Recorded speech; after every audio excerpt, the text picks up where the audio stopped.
Good morning. I wanted to do a longer video today about Poland because I'm very, very concerned by Poland's ruling class choosing willfully to get involved in this war against Russia.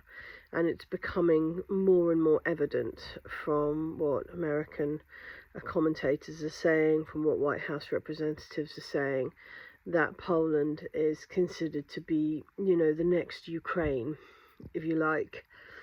Now, Poland has been ramped up to do this job for decades. I would say over half a century. They have been taught to hate Russians. They've been taught to dismiss Russians as less valid people, as people only out to harm them. And you see this regularly when speaking to Polish commentators. I don't believe that this is a Poland-wide issue. And the reason why I say that is because of how the Polish people have reacted to the Ukrainian grain. Now, we know full well that the Ukrainian grain deal was used to smuggle equipment into Ukraine through seaports and also through land. And I think that the Polish farmers preventing Ukrainian grain from entering and coming into their country is an example of regular Polish people, actually standing up a little bit for their rights and for their wish not to get involved in this. They aren't being listened to. I mean, Duda is obsessed. He is obsessed with retaking parts of Ukraine that he considers to be Polish. He's obsessed with fighting the Russians. He's obsessed with this Western arrogance that he feels that he has. And just like Ukraine, he's been convinced that he is somehow vastly different to Russians and vastly similar to Americans. It's really, really, really sad to see. I saw an article earlier today which specified that Warsaw have given Ukraine millions and millions of euros, billions of euros, 500 million in just the last 3 or 4 months. This sort of thing is the sort of thing that should really have referendums attached to it. If the government is going to be spending such large amounts of money, then really that should be something that's democratically discussed, not something that is simply done as if it's in anyone's best interest. Jens Stoltenberg did an interview a few days ago where he made it clear that this is in none of our best interests, but you can measure it in finances and they can measure it in lives, therefore we have to keep supporting them. Well, raising 3 children in England, I can tell you that this price to Ukraine of military can also be measured in not just the lives of the British people, but also in their well-being, also in their ability to exist well, to pay for food, to prevent vitamin deficiencies in our children because we can't afford fruit and vegetables. I mean, it is causing havoc for regular people all throughout Europe. Germany is in sharp decline. Germany's set to be the least performing country in the IMF this year. Why is there not being any questions asked by the politicians about what's best for Germany, rather than it always being about what's best for Ukraine? Now, a number of American commentators have come out and said, quite clearly that this is a game of chess that's being played by America and the Europeans are simply the pawns. And that is exactly what this is. The Americans, also Europeans, let's face it, have gone around the world. They have pushed their freedom and democracy onto people in increasingly vile and violent ways. And the Russians have stood up to that and said, no, which has made the Americans completely freak out. And they believe that the way to keep this hegemony over the world is to fight the Russians in Ukraine using Europeans. And they're setting us all up to do that. For some reason, we're letting them. But I think the regular people of these countries, and Poland particularly, has a lot in common with Russians. There are a lot of crossovers between people who are Polish, people who are Russian, people who have, Poles who have married Russians, Russians who have married Poles, etc., etc. Until recently there were excellent diplomatic relations between Russia and Poland. And yet this age-old nostalgic view that Poland has of itself, where it was once this great country and that once again it will rise above all other countries in Europe, that has created a monster in Eastern Europe. And they first started on Germany. The German GDP got higher than the American GDP, and suddenly Poland starts demanding publicly repatriations for war crimes. Of course, there's never been any suggestion that maybe the Soviets, who lost 27 million people, should have repatriations for winning the war. No. It's just the Poles, because they're so sweet and innocent, and they've never done anything wrong in any century, and therefore they should be able to take what they want from the Germans. So the Germans have been roundedly attacked by the Poles, created a division in the EU. I mean, one that was probably already there in the undercurrents, but certainly not so public and certainly not so relevant as it's been in the last year or two. And now this war in Ukraine has become a situation where governments are being emotionally manipulated. And again, I call back to Jens Stoltenberg's conversation here, which I did put on my TikTok channel, Diplomacy is Free, where he talks about how, we are essentially all awful people for demanding that our money isn't given to Ukraine, because at least we can measure in money rather than in lives. But we can all see that money is not saving lives in Ukraine, it's costing it. And now we're looking down the barrel of the reality that Poland is about to get involved in this war. Yes, Mr. Prigozhin said some statement about going to Warsaw. Mr. Prigozhin has made statements about all sorts of wild things. The guy is off his rocker. To take that so seriously that you're mobilizing on the border of Belarus, which, might I add, has been a focal point for Polish politics for years and years and years. They have been trying to instill regime changes. They've been trying to create conflicts. They've been funding colour revolutions and trying to put in pro-Western, shills into the government there for a long, long time.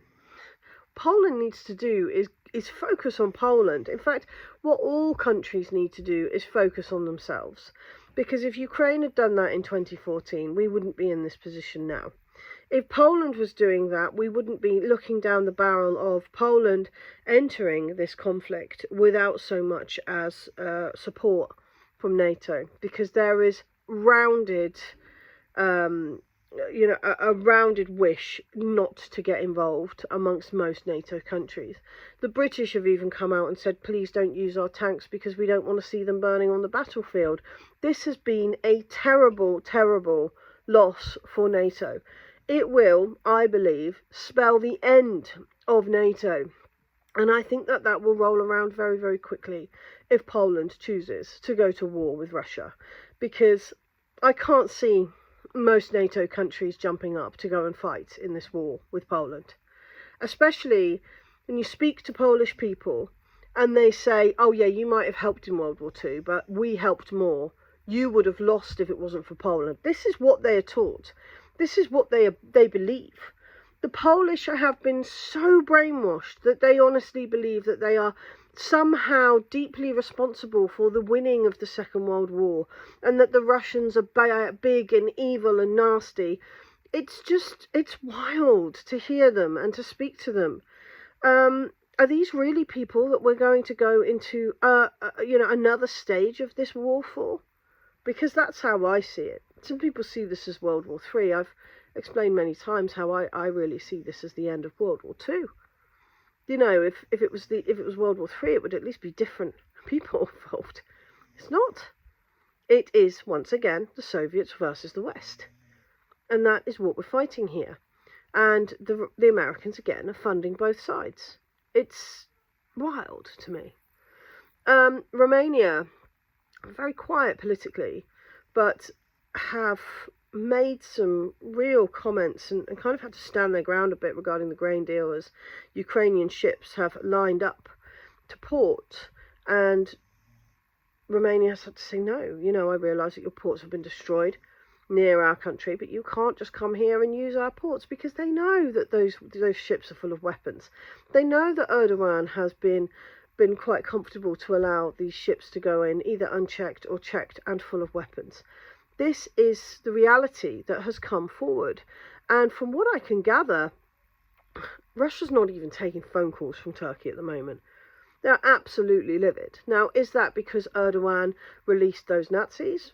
Is it because Erdogan, stabbed Russia in the back when it came to NATO? I don't think it is. I think it's because the sheer amount of weaponry that was discovered in Odessa. And I think that the Russians knew that there was weaponry in Odessa. But let's be clear. The explosions that I've seen in the last few days regarding Odessa have been huge. There have been masses and masses of arms shipped through that port. And I think it's really vindicated people who have tried to justify why Russia hasn't been blowing up railways. You know, blow up the railways between Poland and Ukraine, and then there won't be any weapons in. Those weapons were coming in through Odessa. Those weapons were coming in through a corridor that was supposed to be being defended by Erdogan and Turkey, who used Russia to get re-elected and was quite happy for Ukraine to manipulate that corridor and bomb Crimea. And I'm not surprised at all that Mr. Putin doesn't want to take calls from him. I'm actually very happy about it, because so many people and so many pro-Turkish people I've spoken to seem to think that it's acceptable that Mr. Erdogan has behaved the way that he has, because, you know, he's always a bit like that. I think that he's behaved appallingly. I really, really do. I think that he's struggled to pick a side. Therefore, he's chosen both with vigour, which is bizarre. You know, neutrality but with mass violence. and he's stabbed a friend in the back. I think that that's really obvious. Now, when I look at what's happening in the future, I see some real discontent from Romania. I think they're very, very scared. And you have to remember that the Soviet Union and Romania had a relationship that was not one involving hardship. There were no Soviet armed force bases in Romania. So why Romania is involving itself in this, I just don't know. Then you look at Lithuania, who for some reason have agreed to allow, F-16 sorties to fly over their territory, and seem to be quite comfortable to be used to, potentially try and scare the Russians into what's coming next, or if NATO gets involved fully. And the people of Lithuania are mortified by this. They don't want to go to war with Russia. They understand the reality of what that is. You have Joe Biden, who I discussed at length, in Lithuania, talking about how everything about the Soviet Union's awful, and history is awful. They're talking about Lithuania, and Lithuanians, or I assume a paid crowd, are clapping and cheering like seals as this man rubbishes their own country, their own history, their own past.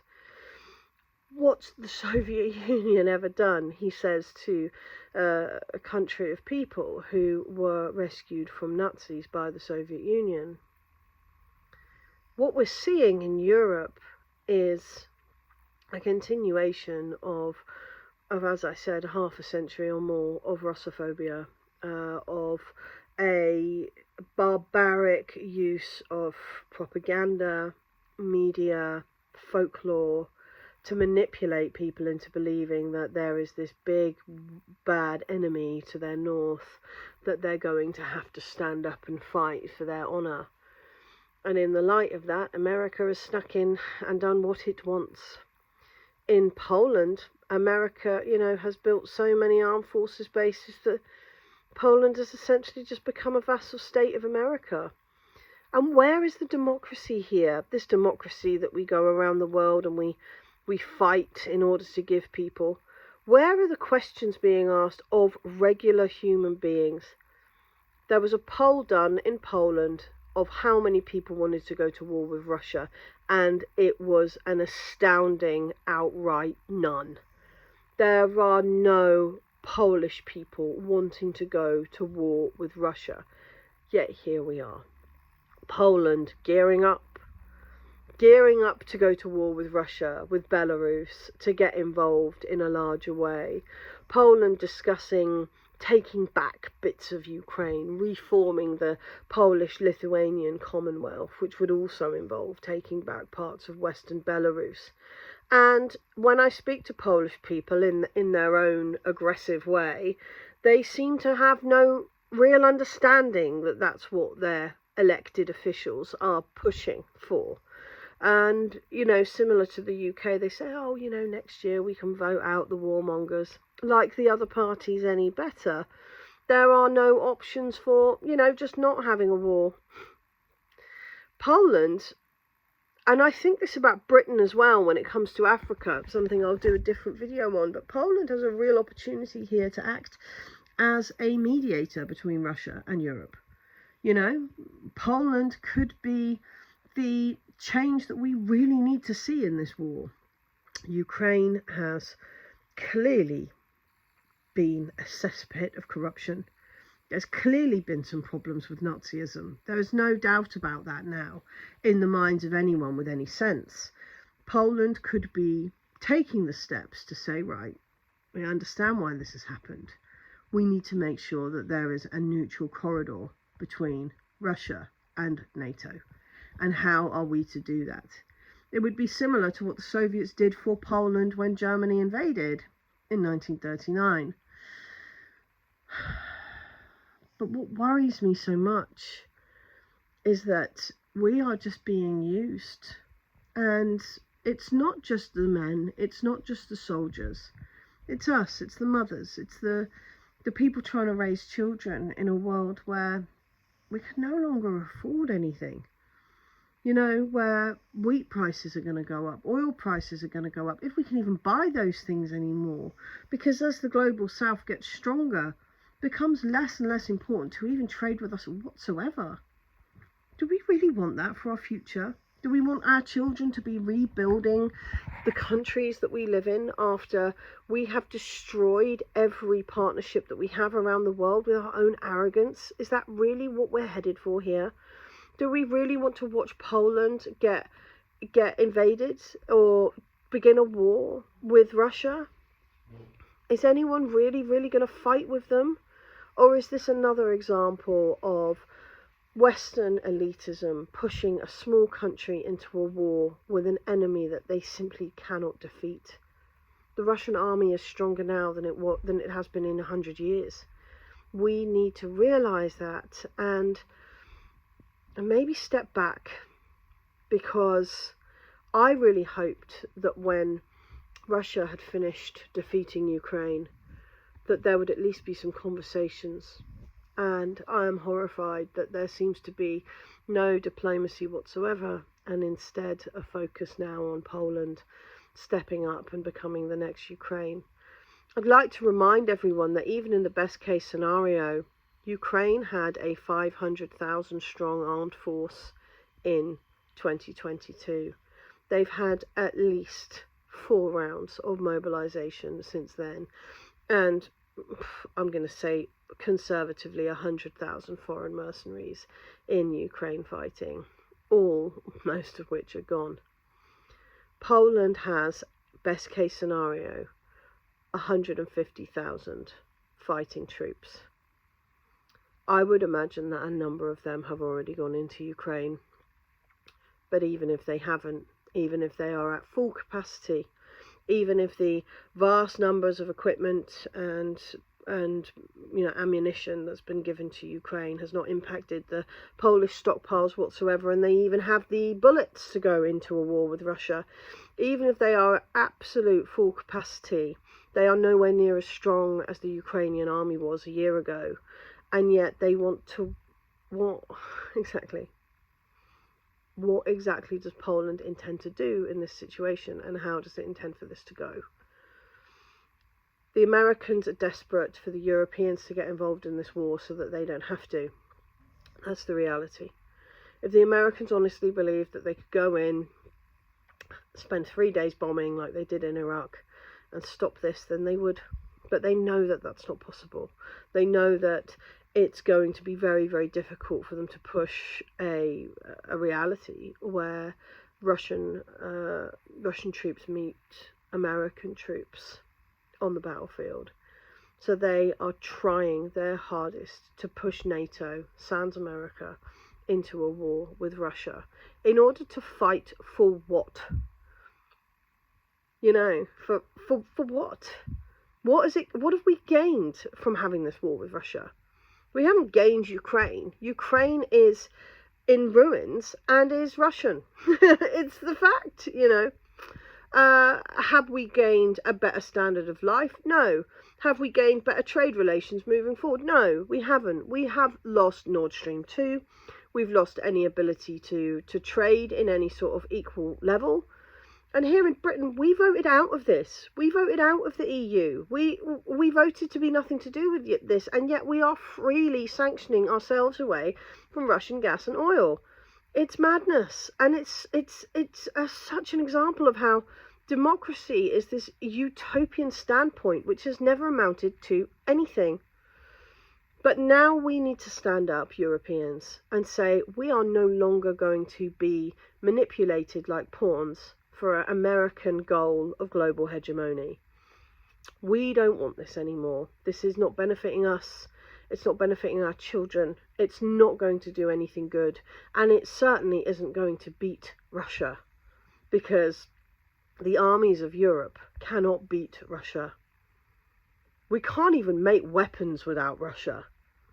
We can't put fuel in our cars without Russia. We're paying 4 times more for gas from America than we were getting it from Russia.